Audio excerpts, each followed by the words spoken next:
Hello, everybody, and welcome to this week's edition of Trump Trolls Trump. You know, the show where one person with the last name Trump endlessly, mercilessly, and quite frankly, legitimately mocks another person who has the audacity to use the same last name. I will not tell you who is who. As always, I will leave it up to you to decide. It has now been 194 days since we began the golden age of America. It is in full swing. I tell you, I was recently, I don't know if I mentioned this before. I was recently in Florence, Italy, which is the birthplace of the Italian Renaissance. And it has nothing on what's going on in this country right now. We have reached cruising altitude, which quite frankly is something that the Florentines could not do because there were no planes. Or were there? We'll have to ask Donald about that because I know there were planes during the Revolutionary War. Anyway, I'm going to mix a metaphor and say that is all smooth sailing from here. How could it not be? The jobs report came out yesterday, and well, let's be blunt. We haven't seen numbers this bad since Donald was in his first administration. That's back in 2020. So thanks, Jerome Powell. Good job.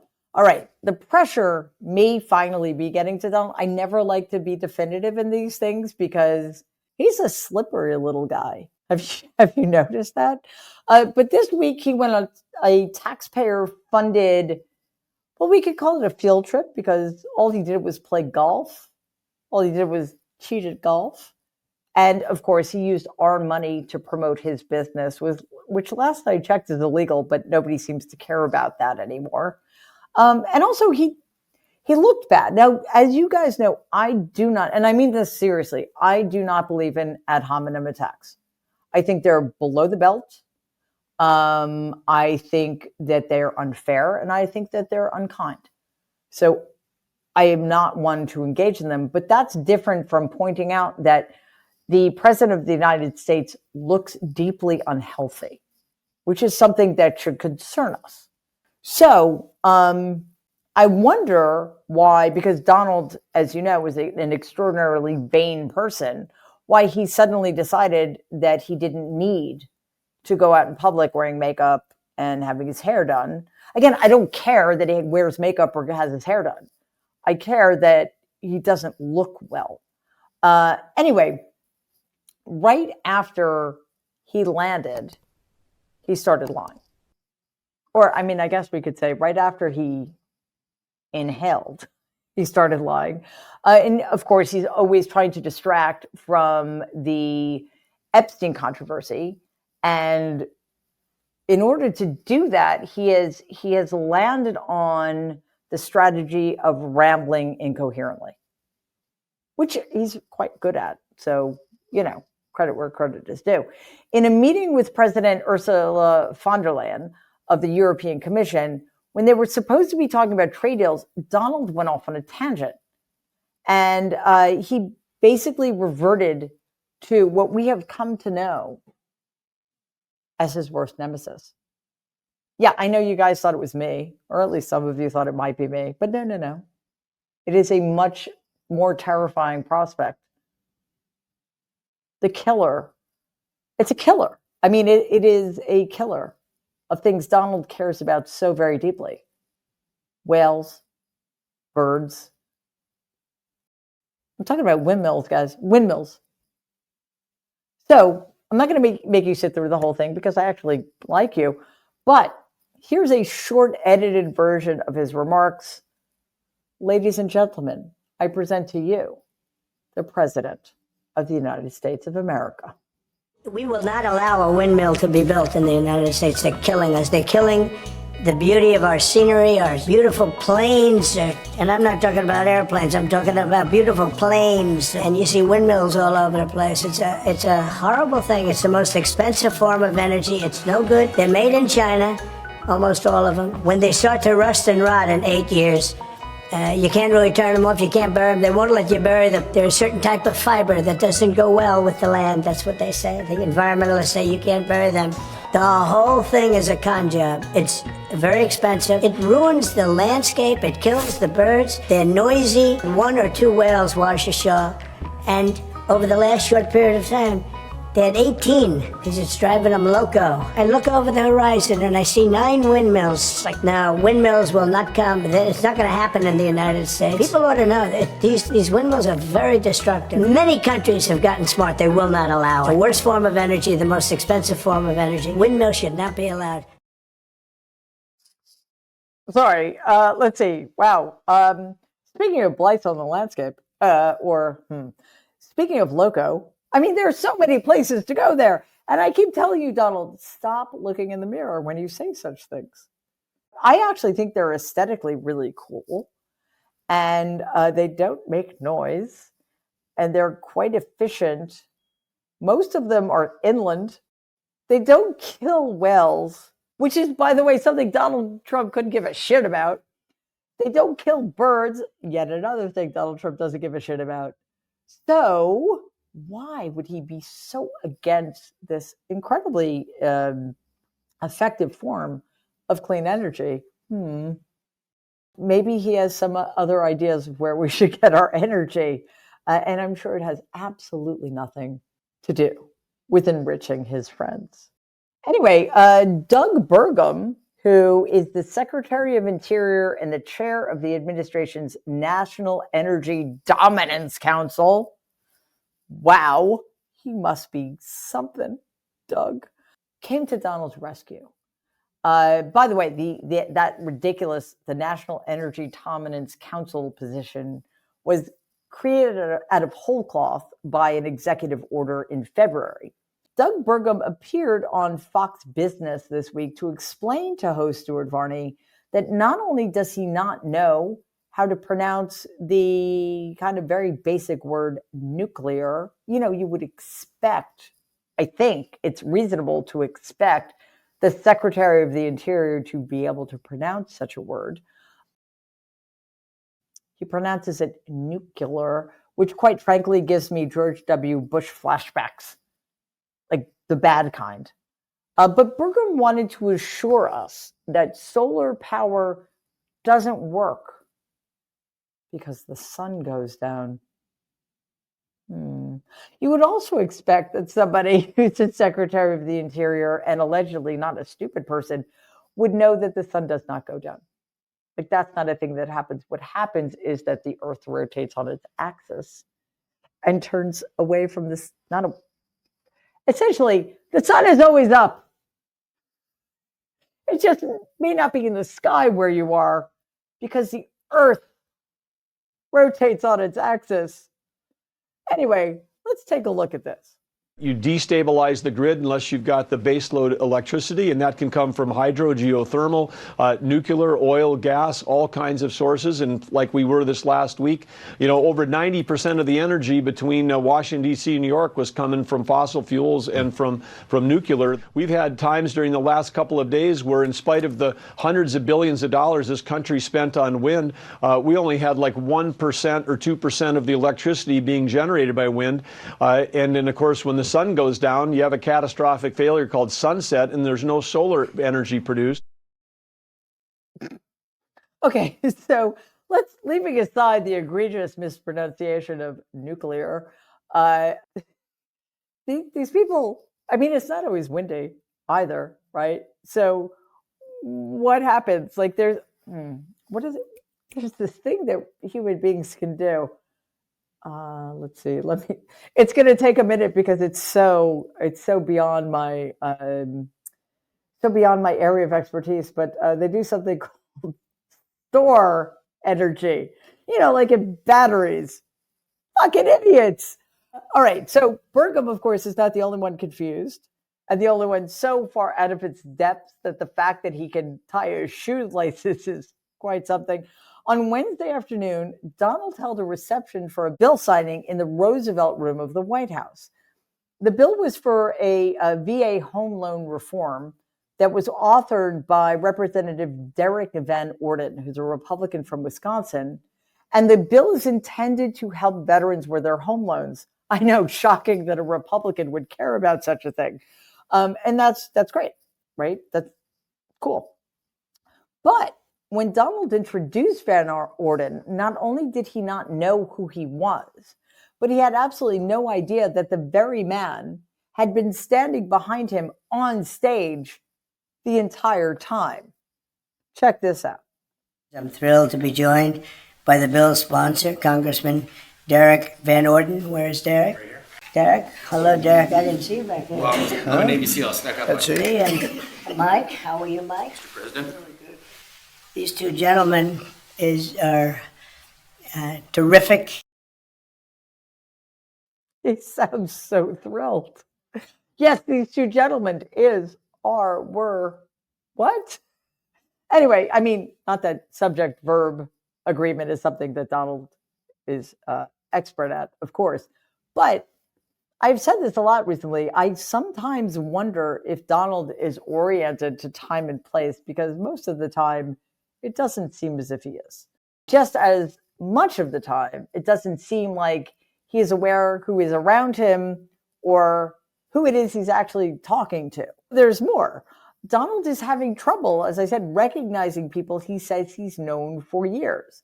I want you to watch here as he introduces his quote-unquote old friend, the WWE wrestler Triple H.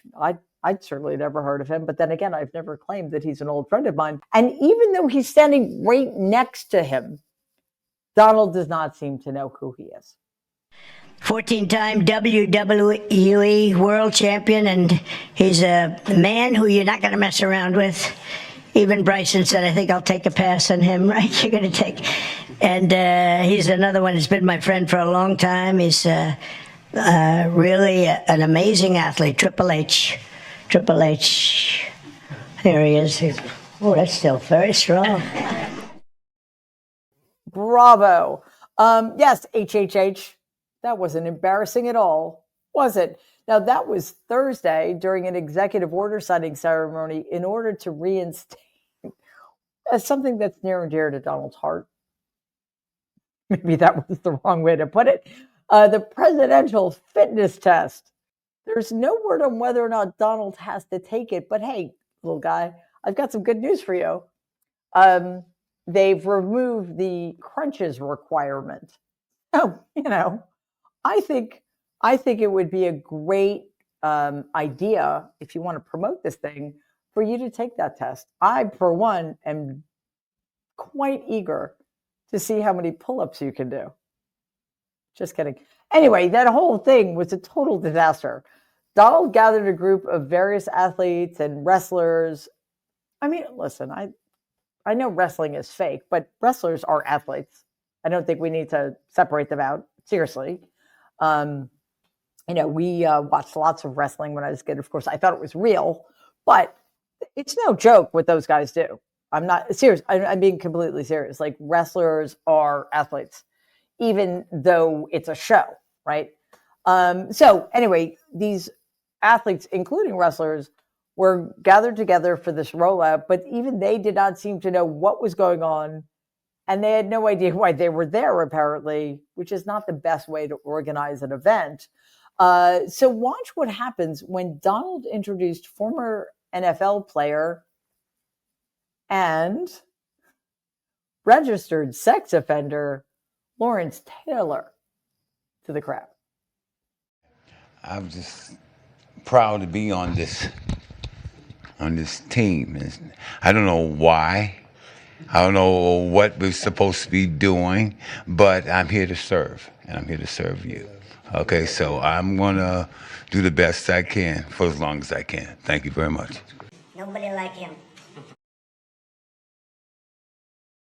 Well, nobody like him except other registered sex offenders, I guess. But we are at a point in our country's history where apparently being an actual or alleged sex offender is compulsory if you want to be somebody Donald Trump admires. And I have no idea why. But that was just actual proof of what a well-oiled machine the White House is. Speaking of which, White House Press Secretary Ava Brown, damn it, I always do that, and we're going to fix that in post. White House Press Secretary Caroline Levit held a press conference this week and proved once again why she is so perfect for this job. Like, she literally, and again, I'm being serious, she is the perfect person to represent Donald Trump. No one lies as well as she and Donald do. And the sheer amount of propaganda and disinformation that comes out of her mouth is quite frankly something to behold. So, just in case you missed it, here's a brief recap of Levit's remarks this week in our Take It or Levit moment. Enjoy. This should be a story every outlet in this room should be covering. This is further evidence that Hillary Clinton approved the Russia hoax against President Trump. Her campaign financed it. And the FBI and the CIA were both weaponized to, as our director of CIA has said, accelerate this hoax. The president wants to see justice served, and he trusts the Attorney General and the Department of Justice to implement that justice and hold these people accountable. Ending the chemical castration of children in our country is a priority of this administration. So I think the president stands with the American people on this. He doesn't want to see people like Nancy Pelosi enriching themselves off of public service and ripping off their constituents in the process, making America healthy again, and we are going to re-implement the presidential fitness test. We are proud to announce that the construction of the new White House ballroom will begin. The White House State Ballroom will be a much-needed and exquisite addition of approximately 90,000 total square feet of innately designed and carefully crafted space. It's well past time that President Trump was awarded the Nobel Peace Prize. First of all, you idiot, it's ornately. And secondly, shut the fuck up. Anyway, Mark Wayne Mullen. Who is Mark Wayne Mullen? Well, unbelievably enough, he's a senator of the United States of America. You might remember him when he tried to start a fistfight on the Senate floor with Teamster President Sean O'Brien last year. Just as a refresher, let's watch this clip. Sir, this is a time, this is a place. If you want to run your mouth, we can be two consenting adults. We can finish it here. Okay, that's fine. Perfect. You want to do it now? I'd love to do it right now. Well, stand your butt up then. You stand your butt up. Oh, hold on. Big guy. No, stop it. Is that your solution every Hold it. No, sit down. Sit down. Look at you. You know, you're a United States Senator. Sit down. Active. Oh, okay. Sit down, please. All right. Can I respond, Mr. Chairman? Hold it. Well, that was just embarrassing. But yes, guys, keep voting for people like that. You know, I mean, sometimes we get the government we deserve, don't we? But Mark Wayne's back. And did we expect otherwise? He's the kind of guy who just is not going to go away because he can't read social cues, I guess. This time, he's not just using his experience as an MMA fighter. And for those of you who are lucky enough not to know what that means mixed martial arts. Nope, he is now spreading Jeffrey Epstein disinformation on CNN in service to his boss, Donald Trump, who, by the way, technically isn't his boss. I mean, at least he's trying really hard. Mark Wayne may have had too many elbows to the head because, as you'll see in this next clip, when he gets his timeline mixed up, Jake Tapper has to pick up the pieces and set him straight. But remember, there was a plea deal that was struck in 2009, way before I was in office, way before Trump was even considering to be in office, way before Pam Bondi was in office, way before Kash Patel was director. 2009, there was a sweetheart plea deal that was made underneath the Obama administration with Epstein. Right. That's not and right. that sweetheart has not been exposed. No, it was 2000. Not? Well, when was the case heard? It was 2008. It was the U.S. attorney at the time was a guy named Alex Acosta.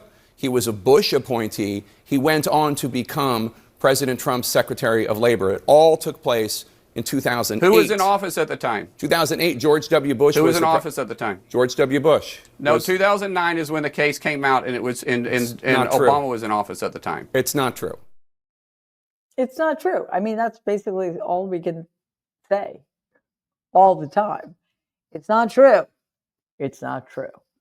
But facts don't matter to these people, but they matter to us. So if you enjoy facts and being informed, plus, of course, mocking the Trump regime as much as we do, help us get the word out by liking and sharing this video with your friends, but perhaps, because I think it would be more fun for you, with your enemies. Also, we are so close to 500,000 subscribers. It would be awesome if you could subscribe to our channel. Thanks. For our last segment, I have something a little special because, as we all know, Donald has failed up spectacularly for his entire adult life. When it comes down to it, he has no, I don't want to say has no skills or talent, because he does, but they're all like lizard brain skills, right? He has no positive talents. He has no creative impulses, right? He's all about demeaning. He's all about destruction and tearing down. And there really is nothing he loves more than money. That's not entirely accurate. There is something he actually does love as much as he loves money, and that's golf, which is equally sad. Why? Because he's bad at both of those things. Can you imagine practicing a craft for 70 years and still sucking at it so badly that the only way you can win is to cheat, and then being such a pathetic narcissist that you convince yourself that you actually won? Very sad. And if Donald Trump deserved our compassion, who am I kidding?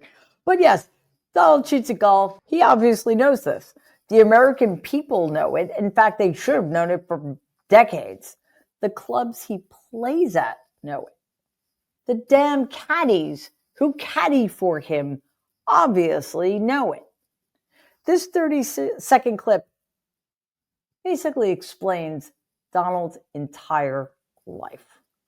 Let's watch.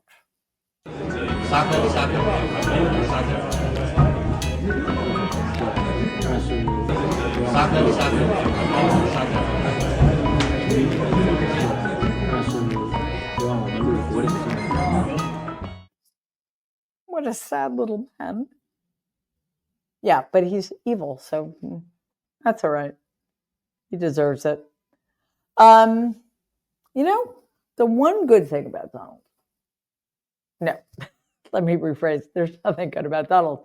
The one good thing about observing all of this is that there is so much to mock, which is why every week you and I get to come together to do that. So thank you once again for joining me for this week's episode of Trump Trolls Trump, and I promise you, we will never stop, partially because we are never, ever going to run out of material. Thanks, guys. Please take a second and like and share this video. It'd be awesome if you could subscribe to the channel. If you're listening to us in podcast form, please follow us and give the show a 5-star rating, because it really does help other people find our content. Thanks.